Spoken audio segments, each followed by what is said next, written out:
Decorating Pages is a podcast dedicated to taking you behind the scenes of the designs of your favorite TV shows and films. Each episode, I'll be sharing design stories from some of Hollywood's most famous sets. Interviews from set decorators, production designers, directors, and actors about creating the look of TV and film, about their design inspirations, and stories that take sets from page to screen.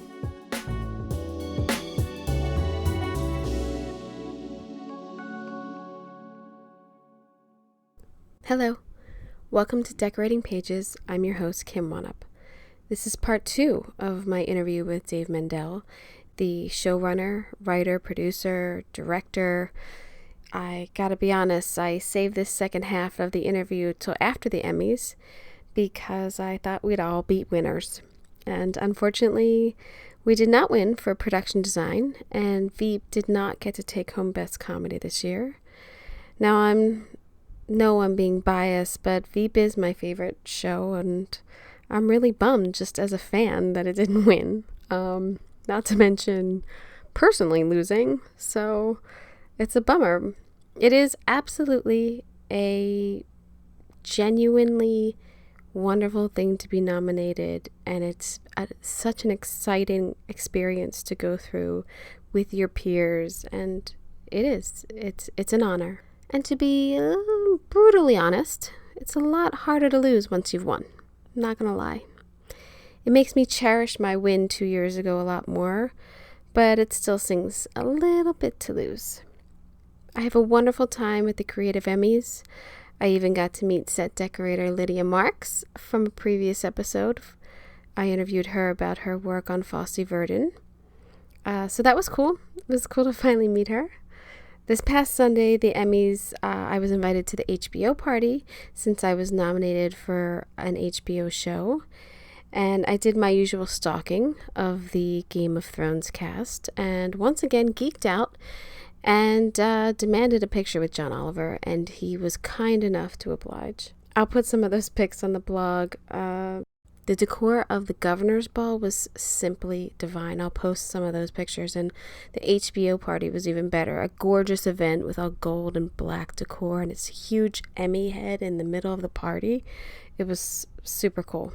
In this episode, Dave speaks about how the dialogue of Curb Your Enthusiasm morphs itself from an outline to the hilarious show that you see on screen, what his favorite episode of Seinfeld is, and bonus, there's 2 of them, how he got the Curb Seinfeld reunion together with Larry David, his time on SNL and how it schooled him in show running, his feature Eurotrip, the VEEP finale, and how sad I really thought it was, writing for the whimsical Cat in the Hat, an amazing story about Yoda, and his co-authoring of the book Star Wars Art, Ralph McQuarrie. I mean, I really geek out over this man. Again, I gotta say, I'm sorry about the audio. He's on the louder side and I'm on the quiet side because my mic didn't work. But once again, his stories is what you're listening for, so I hope you enjoy. I'm gonna... Yes, anything. Curb. Yes. I'm gonna ask selfishly this. Now, I always heard that Curb was basically an outline. Yes. And then it's sort of free-for-all, or on the set you come up with the exact... Usually what happens is, on the years that I did Curb, it was Larry, me, and my 2 old writing partners, Jeff Schaefer and Alec Berg. Jeff Schaefer still does Curb with Larry, and Alec does Silicon Valley and Barry. So we're still all in the HBO family. We're just not working together, but we still talk all the time. So smart. Very smart, very smart. We would outline the show just on a board, and just figure out the stories. And then Larry was the one that usually went off and kind of did the first write-up of the whole thing. And oftentimes we would have runs, we would discuss funny, what if they talked about this and that. And if it wasn't essential, often we just kind of kept it out of the outline, but we remembered it ourselves. So we knew we got to try that when we get to the scene. Right. But the outlines would be about, they were thick outlines. I mean, it's not like they're single lines about a scene, because in a given scene, it'll say Larry is angry about this package he got, and that he got a gift from Susie and he couldn't open it. And we might stick in, she says, try a box cutter. And we might put a joke in there like about, who am I, Muhammad Atta? Because that's a joke that you really kind of need for that scene. But then we might just go, they make other suggestions about opening it. Larry is frustrated. Then Larry brings this up. Then this happens, and this happens. So all of the what has to happen and the essential jokes that need to be done and the essential sort of emotional whatever is there. And, you get a, multi-page, 6-7 page sometimes outline that, believe me, if we had to go home and write a script, you could write a script in less than 24 hours. You literally, it's all there. But the hi, how are you, all of that stuff gets a real natural feel. And then it's very similar. I mean, it always felt like they were just talking. Right. But it's very similar to where we then try and get to on VEEP, which is where we start to try and mush it up a little and have the actors talking on top of each other. And even if we said, hi, how are you, we try and get them to actually, don't just wait, just jump in. And so it's funny that while it's two very different approaches, when you get to, especially when we have the scene and we're in there at the end, throwing new lines and stuff at the actors, at that moment, it's very Curb-like. Because it's almost like that live rewriting. But yeah. Because then it's new. Yes. And they're trying that for the first time. They haven't read it. They haven't memorized it. So when on Curb you're doing that and you have to pick locations or sets or anything. Well, again, we know what this... We know the big scene is. And a lot of times it's Larry's house. It's Jeff's house, whatever. And then, yes, it's like... We're going to, we know there's a restaurant, but we need a restaurant. We need an open kitchen because we need something where Larry can get up to go to the bathroom, but when he's walking by the open kitchen, he sees the chef, I don't know, sticking his finger in his ear. I mean, this is a terrible, pitch. But so then we go maybe to one of our usual restaurants or we get pictures and go, oh, they don't have an open kitchen. We need so now again, because we're trying to see something, that will send us to it. But we did very little building on Curb. Do you prefer to write like that, or do you prefer like lines? I mean, look, on Curb we got into a real rhythm where it felt like we were writing lines once we got there, because obviously as they start to improv it, it takes a shape, and then the improv is getting repeated. It's not different every take. Right. And so then we, as the writers and the sometimes also the directors, we are shaping it with them, and so we are starting to write lines. It's just a very different way of doing it. I like both, but again, I mean, talk about sort of the adrenaline flowing, I should say, because it is very like there's nothing there. I mean, there's stuff, but you know what I mean? Yeah. Because then, this is probably a stupid question, but then does it take longer to film that? No, sometimes. Like, we got that. I'll tell you the funniest thing where we do, and I've always said this from back in the day. Every now and then we have a purely informational scene. Like we'll have a scene. I'm trying to remember, like Larry needs to watch a weatherman on television delivering a report about a tornado. And we just write, weatherman does this. And we hire an actor, and then we get there, and we have to start on the moment, like trying to write what a weatherman sounds like. And those scenes take forever because they're not funny, but like if we had just spent 20 minutes back at the office, we could have like YouTubed a weather channel and just stolen some real information. Right. So those are the ones that take a long time. But the truth is, Jeff, Alec, and I, we all really learned to write sitcoms under Larry back at Seinfeld. That was my first sitcom job. And so we very much speak the same language in terms of, VEEP is different, but how I do VEEP is very similar to how Larry and Jerry did Seinfeld in terms of, the way the room runs, and actually, in some ways, while the room does a lot of punching up and making things, I think, funnier, very much trying to have one writer responsible for an individual episode, and that writer is really doing most of the drafts and stuff. And then at some point, I'm taking it as the showrunner, but individual writer responsibility as opposed to sort of the kind of common, if you will. And I guess it was certainly way more common on multicams, the sort of the group write, room kind of a thing. And everything I've learned, like I said, I learned a lot from Larry. And so on Curb, we all spoke that same, if you will, Seinfeld language. And so it was a very easy jump into not having the scripts, because again, it was both our familiarity with the style and our familiarity with each other. Yeah. And you were on Seinfeld for 4 seasons? 3 years. 3 years. Yeah, the final 3. Yeah. And what would be now? Yeah. I'm just gonna geek out again. No. I had 7 seasons of Seinfeld videotaped. Oh wow. VCR with no commercials. Very nice. I still have them. Very nice. Those are collector's items. Not so much. You keep those. Okay. Yeah. What's your favorite episode? I guess my favorite of mine is probably, there's 2, I guess, for me. You'll laugh at the second one I'll get to in a second, because it would have given you a heart attack. My first one, my favorite is, my real favorite is the Bizarro Jerry. Yeah. That's my favorite. And obviously, we're sitting here in my office, and behind you is my Bizarro collection of toys and stuff. And the man-hand stories about my wife, my now wife, and so she loves hearing that.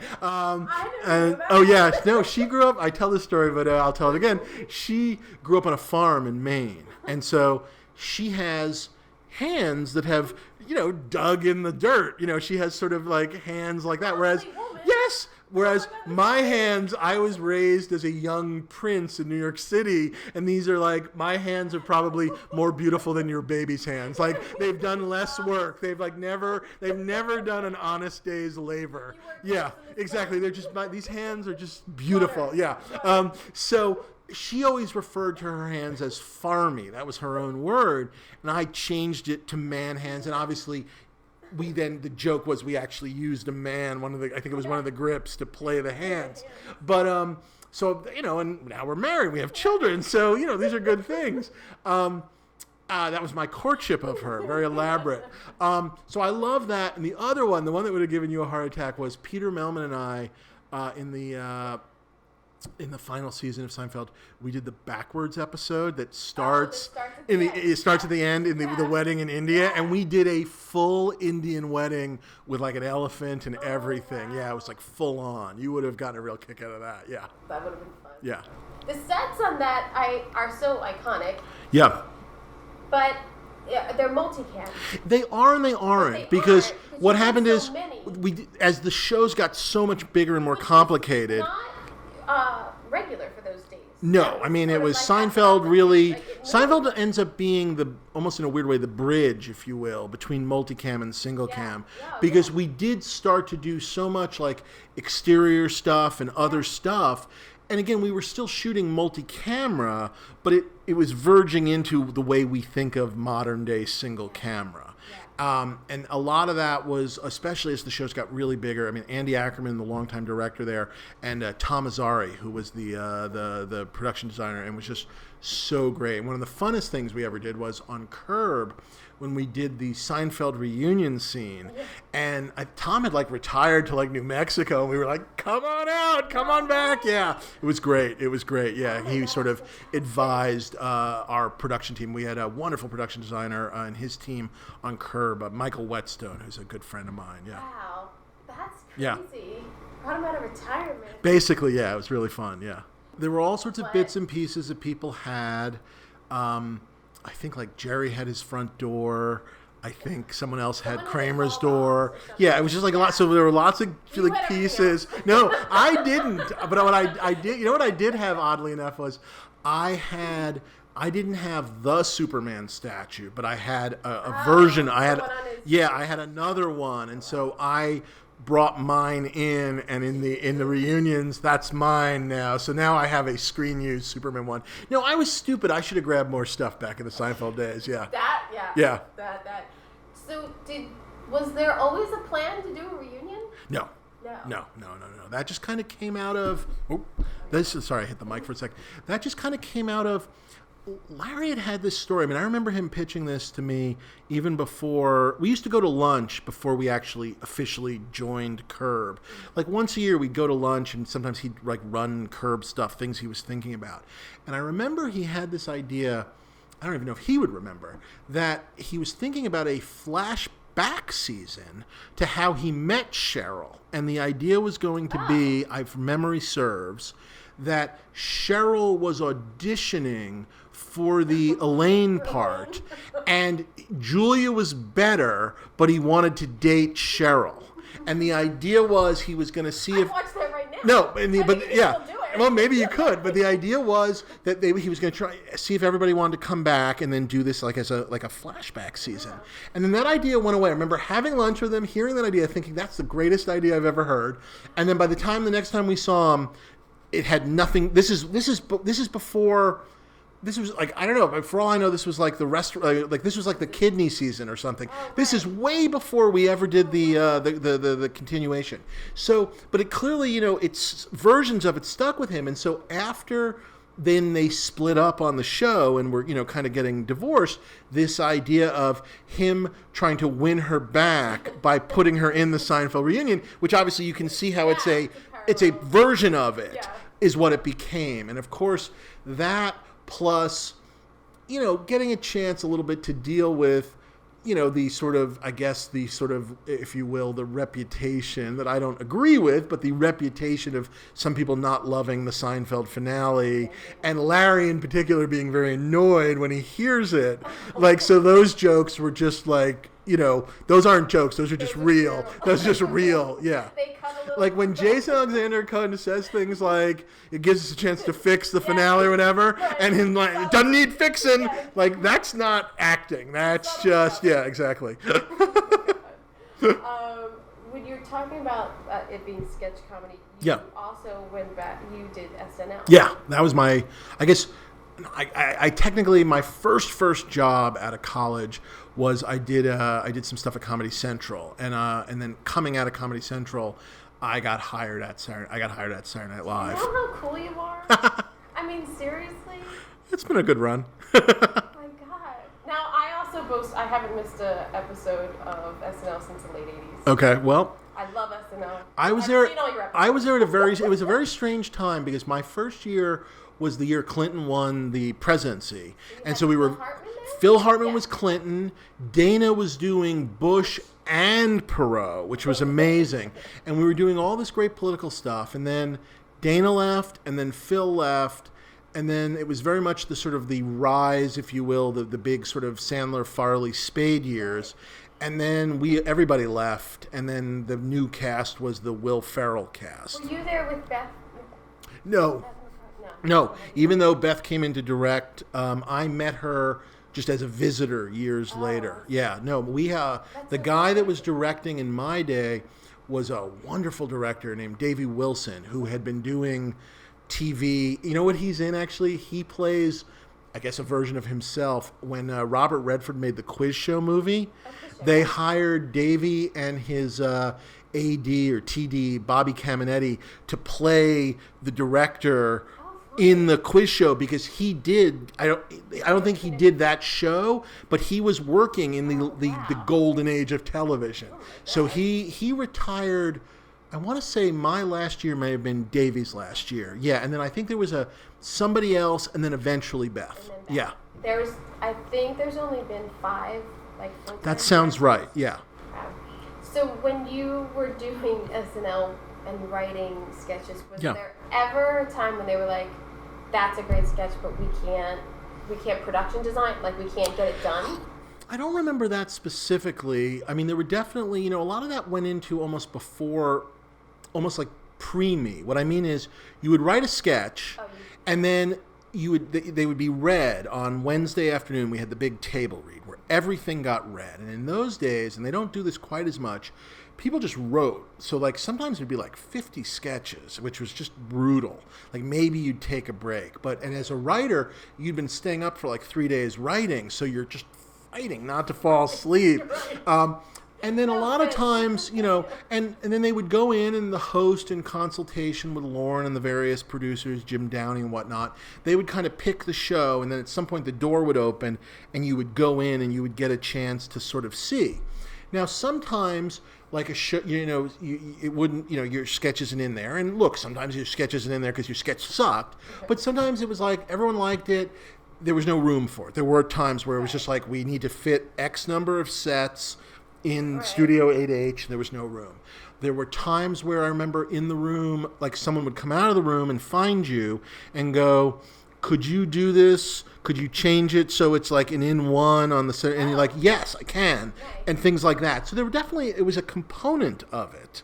But I don't remember it being like, no. But it was definitely, in a way that obviously, and I guess we had this occasionally on some of our bigger shows, although it always seemed like there was always another stage you could get. But you're dealing with a live show, Studio 8H. It fits X number of sets, and then you can put things, you can put things on the center stage. And there was a limit to how much show you could produce back then. Especially nowadays, they do more tape pieces, but back then we didn't do a lot of those. So those limitations were just something you lived with. Now, that was not any of my concern as a writer, but it was definitely part of the overall concern. Yeah.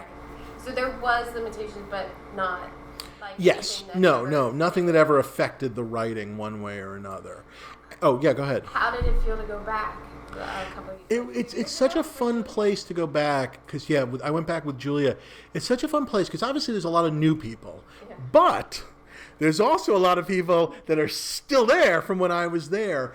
And this, in particular, in a lot of the production departments. So like a lot of the writers, obviously, there's no writer. I don't think there's any writer that was there when I was there. Either one or two of the people that came in after I left are still there, and Lauren is still there. But you go into the wardrobe department and like Tom Broker and his team are still there. And then you go into the production design team and like Keith Raywood is still there. Yeah. And so it was very cool to like, and Lauren, I think, actually has said this. It's like going back to your elementary school and a lot of your teachers are still there. And you're like, it's a little different. This used to be here and that used to be there. Oh my God, though, there's Mrs. So-and-so. Hi, how are you? Yeah. And that was really fun. Was it the guy just died? Oh, I don't know about that. Maybe, someone just died from SNL. Maybe one of the... Oh, no.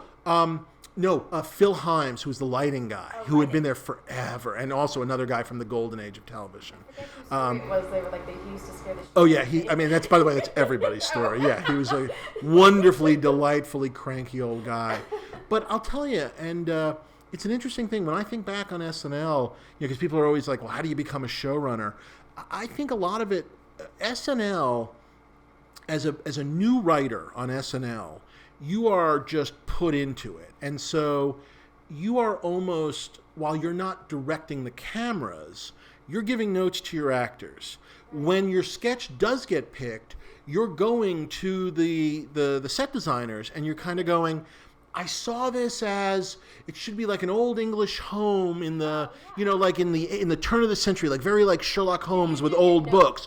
Oh yeah, the second your set gets picked, you go around, and especially anything that needs to be unique. So now I'm going to wardrobe. I want everybody to look like very, again, I'm making up a sketch, like very Sherlock Holmes.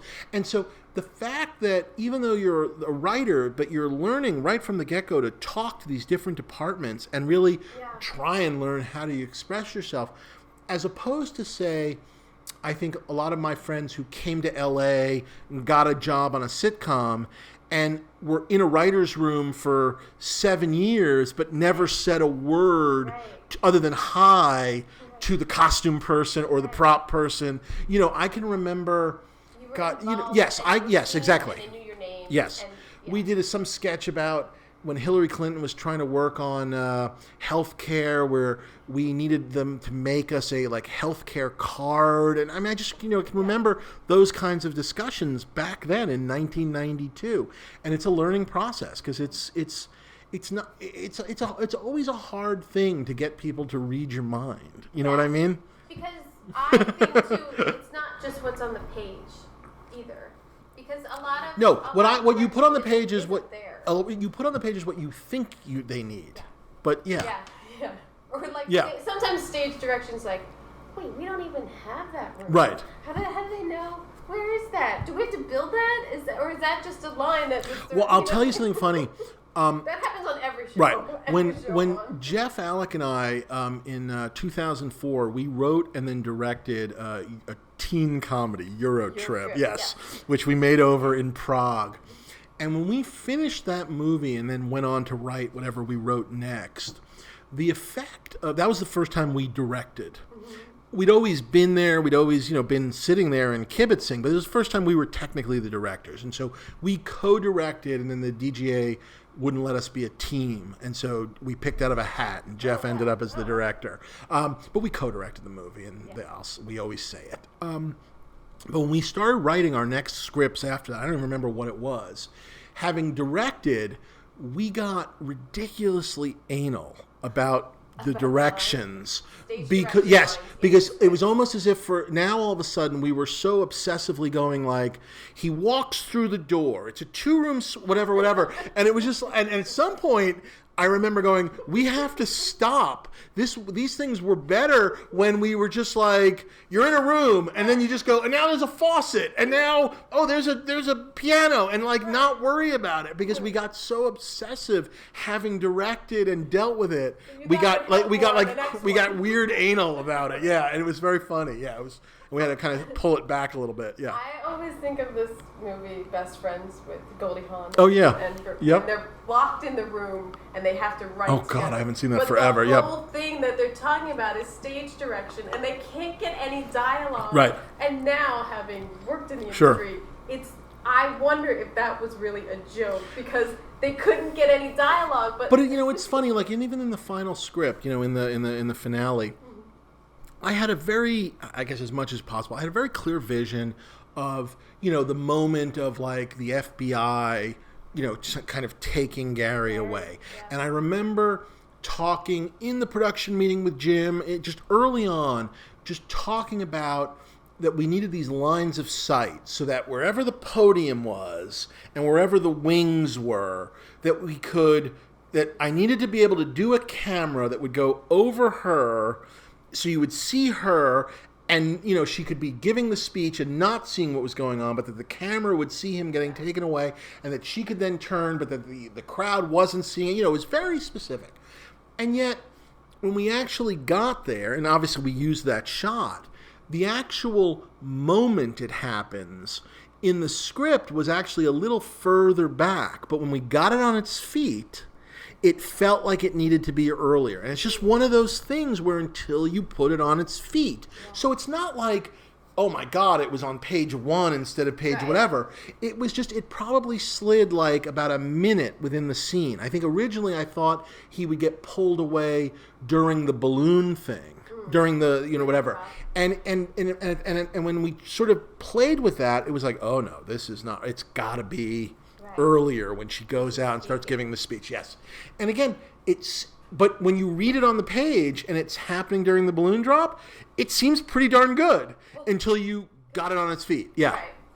I would think probably visually seeing that would have been distracting. Yes, among other things. And I think it would have been too late, and that's what it felt like. Yeah. Distracting, too late, almost like the moment was past. Yes. Could have helped him. Yes. Or done something.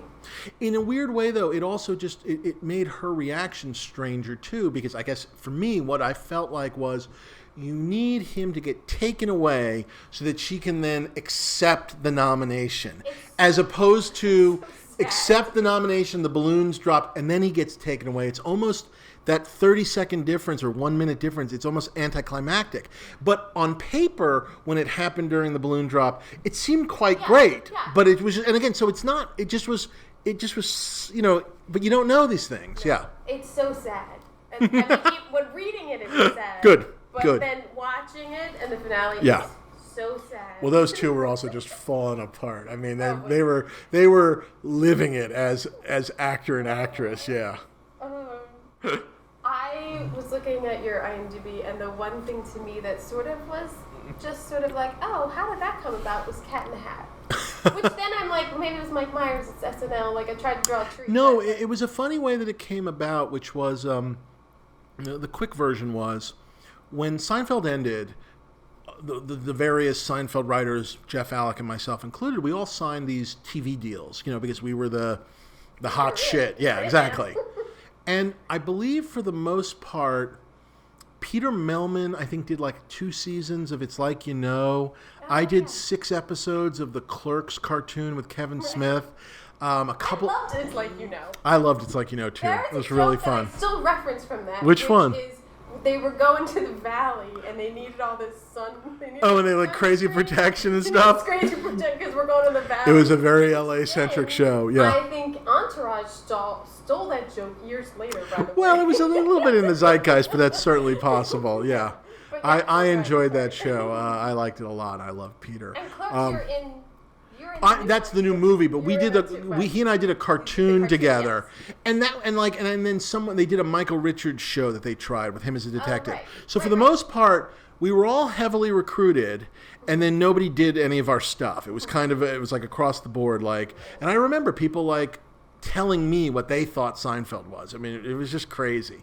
But anyway, long story short, we all started Jeff Alec and I started getting a lot of movie rewrites. So we started getting movie rewrites because it was this weird thing where in TV, nobody actually really wanted another Seinfeld. But in movies, they were very happy to get like a pass from the Seinfeld guys. So we were doing a bunch of rewrites, and the rewrites led to, we did a very big rewrite, oddly enough, on Jim Carrey's Grinch movie. Oh, yeah. And we... I don't want to get in any legal trouble. We lost a disputed writing credit thing with the WGA, where we obviously felt we deserved writing credit, that we initially were given it, and then the studio proposed us for it, but we were beaten so we are the uncredited writers on it, or co-writers, whatever we are. But because of that, and we did that again especially because of Jim, which was really fun, and Ron Howard was directing, and it was really fun working with both those guys. So then when they decided they were going to do a Cat in the Hat movie, because we had done a lot of work on The Grinch, that's kind of what led to it. Job's a job. And we knew we were on this one, we were in from the ground floor, but that one, it was interesting. That went through a lot of issues that I think are probably a whole separate other podcast, which was, I don't even remember all the details. Mike and those guys were going to make a Dieter movie, but then that fell apart, and then everybody was threatening each other. But then they kind of came back together to make Cat in the Hat. But I'm not sure anybody ever really got along. Anyway, I don't know. We weren't there. We were in Prague. But we left the country. Yeah, exactly. Completely innocent. What can you say? It was not the movie you wanted it to be. I will say that the original first draft of the script, before anything ever was anything, was actually oddly a script that we got a lot of meetings and interesting work off of, just not maybe so much the movie. Was it interesting to write for something so whimsical and something? I mean, it made it very hard, and obviously, it becomes that thing. Yes, there was a fascinating interview years ago. I'm a big Star Wars fan. Yes, okay. Well, I'm sorry to jump it. Years ago, for one of the anniversaries of Empire Strikes Back, I went to an anniversary screening, and Irvin Kershner, who was the director of the movie, was there. And he was talking about what a challenge the original Yoda puppet was, because it was a guy doing a scene with a puppet and how worried they were. And of course, nowadays Yoda is, fully digital, and he does flips and everything. And Kershner was being very polite. I don't think he wanted to bite the hand that feeds him, but it was very interesting because what he talked about was, without disparaging digital Yoda, but I guess that's sort of what he was doing, in a world where digital Yoda can kind of do anything, because puppet Yoda couldn't do anything and actually was somewhat limited. And they were so worried that it was going to look silly, and they were so worried that it was going to seem fake, that, number one, they extra rehearsed it. So like Mark Hamill was just knew drilled his lines so that there was no hesitation, there was a speed to it. Then number two, they came up with this idea of all these little bits of business. If you remember Yoda going through all of Luke's stuff and Luke getting annoyed, that kind of got added along and added in. It's weird because of the hand. Right, but it distracted you again so that by the time you're so distracted by all these things, you're not thinking that's a puppet. And so they did all of this stuff. And his point was, and I've always remembered this, he basically said, the puppet and all these things created limitations. And creativity to overcome limitations is art. These are his words. I don't even know if he said it more than that one time, but I've never forgotten that. And so there was an element when I look back on Cat in the Hat where, in a way, because anything can happen in Seuss, I don't know, almost it was hard. Yeah. Yeah. No, I think that would be really hard. Especially something iconic like that. Yeah. Something you got to relate to children, you're relating to adults. And by the way, and it's not just that. I mean, I guess I would say, and I'm not looking to attack any single movie, but I would just simply say in the modern era of movie making where anything can happen digitally as opposed to the old days, obviously where maybe in special effects movies you had to build these intricate models and whatnot, whatever. A lot of times in the world of anything can happen, not much happens. Because it doesn't seem real or something. Yeah, anyway. Yeah, it's too much creativity in a sense that we have to... You almost get numb to it. Everything's an 11. Yeah. Everything's an 11, and therefore nothing registers because it's just all... Yeah. If you could write... if they gave you an opportunity to write a Star Wars, would you? Yes. You already have it in your head. Like, no, I have no idea. I figure they'll tell me what they want, but yeah, no, I await that call. I'm still sitting here. I am in no way as big of a fan as you are. I did the movie Fanboys. Oh, I think I knew that. I did think I knew that. Yeah. So much fun. Yep. Because just diving into that world, we had like clearance from George Lucas. We could like show anything. Oh, that's fun. It was really fun. To me, my infatuation with Star Wars, because if nothing's on, I'll throw it on. A New Hope. That's the one. When I write, and this is not for everyone, I'll watch. I keep a TV on while I'm working. Yeah, me too. And I can watch things that I don't have to pay much attention to, or I'll watch things that I've seen 4 million times. Yeah. Because to me, it's like listening to a record. You know what I mean? It's like listening to music. So I can put on, any of the original Star Wars movies. I prefer the first two, as many do, but I'll put on any of the three. Sometimes if I'm on a long run, I'm doing 12 hours, just there's the whole trilogy. And if I'm doing 20 hours, sometimes it's the whole trilogy into Godfather 1, into Godfather 2. I'll just put those on. And because I'm not really listening, and in some ways I always think it's almost like I like to think it occupies my conscious mind. It allows me to be more creative. Yes. I agree. I usually always have the TV on and researching or purchasing online at night, whatever I have to do. I usually have Howard Stern on during the day in my office. I went through a big Stern phase a couple of years ago and then stopped, but I've come back recently if I know there's a great interview. So now I'm less with the show itself, but I'm more about who's the guest. Yeah. Although my wife played something for me lately. I don't know how often they've been doing it. You're still listening? Every day. The thing where they call the woman, the call-in show. Old lady? I think she's an old lady, but it's always like, Susan, darling, it's Rocky. I'm at a fabulous party on the Hindenburg, and it's yes, exactly. She's like, oh dear. And I laugh every time. He's like, oh no, and it makes me laugh. Yeah, really good. Yeah. A lot of Ronnie it's too much Ronnie for me, but whatever. Like I said, I'm more if a good interview, I want to hear the good interview. And also, he always does great Saturday Night Live stuff. And I guess as someone that worked there, anytime he's doing one of a Saturday Night Live week or something, I dig into that too. Yeah. I get fascinated with why is Star Wars so iconic? And one of the things I think, it's not real. I think the story is okay and it's relatable to people, but I think it's the design of it. Really. Oh, yeah. That people were like, what is this? No, I mean, I think that, the locations, the notion of, I mean, they sort of, it's always referred to in the books, and I think you know this, but I actually co-authored a book by Ralph McQuarrie. I co-authored a book on Ralph McQuarrie, and Ralph McQuarrie was sort of I don't know what you would call him nowadays. I guess he'd be like the visualist. He was an illustrator that George Lucas sort of hired when he just kind of had a script to start doing what this movie might look like. And in association with George, those early drawings and it got carried forward by all the different departments later on. But this notion of space not just being these sort of silver saucers and everybody in silver shiny suits, and they always refer to it as old space, like that things were dusty and rust and damaged, and like a sense of like, that's not a chair, that looks like a chair from somewhere else that they stuck here.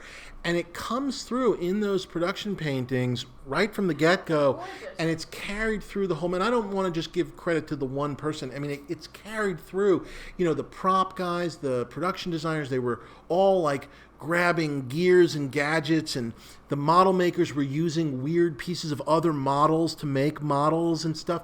And just this sort of, this sense of imperfection makes it so perfect, and I think it just speaks to people on this other level. I definitely think that the design of it is what keeps me watching it, of like, man, how'd you ever think of that and then make it relatable, but we're in space? It's somewhere completely different, but yet it feels the way, like, I guess when and if we get to sort of that kind of future level, much like our own shit is all beat up and dented and whatever. And like, you know, at my house right now, I've got, you know, a kitchen sort of marble thing chipping. Their space thing was chipping. You know what I mean? You know, and that's the, yes, exactly. Yeah.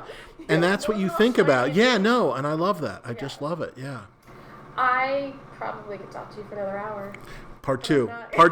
If the demand is there, if people write in and they want to know more, we'll come back for more. Yeah. Thank you. Oh my gosh, thank you so much. Thank you for letting me geek out. So fun. Because I never really get to talk to you. Like, no, I know, because we're always like, go. Yes, exactly. But I'll be seeing you too at the Emmys, so good luck. I'll be the one crying in the corner. for good reasons. No, we'll see. Thank you. Thanks. I really have to hit Dave up again. I cannot get enough of the inside stories that he has about Seinfeld and Curb. I really have to pinch myself sometimes because it seems like it just comes full circle for me. Like, it's crazy. I'm not even kidding when I say that I have 7 seasons of Seinfeld on VHS with no commercials. My mom worked nights, and so I would tape it for her and pause the commercials, and it just became a thing of, wow, we've got like 7 seasons, and we would throw it on all the time before they were in syndication and just re-watched Seinfeld episodes. So all I can do is pinch myself when he starts talking about man hands, or then starts on that story about Curb and the cast reunion Seinfeld. I mean, I am in awe of the talent. I mean, to be a part of that comedy that has spanned for decades, it's amazing. Okay, I'm geeking out again. I gotta wrap it up. If you are enjoying this podcast, head on over to the review section of iTunes and just gush about it. I mean, probably 4 or 5 stars gushing if you'd like. It's cool. I mean, I know you want to. Check out the episode guide on the website, decoratingpagespodcast.com. And if you join the Facebook group, you get some little extras. Not much, but enough. Thank you for listening. I hope you got an earful. I'm Kim Wanup for Decorating Pages. Decorating Pages is sponsored by Stogie Floaty, a luxury pull float. Float 'em if you got 'em. Visit stogiefloaty.com.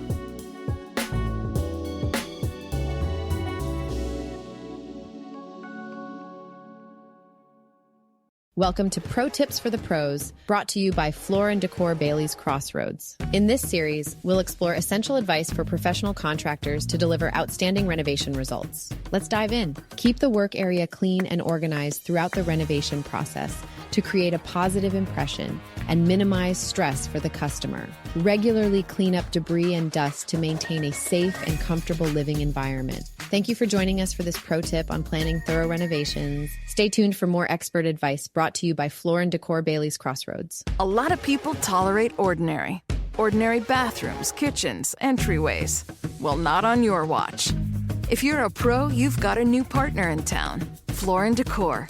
From tile to wood to stone, Floor & Decor has more styles and job lot quantities of Schluter, Mapei, Laticrete, and other brands pros trust. Come see a whole new way to wow with Floor & Decor. Coming soon to Bailey's Crossroads.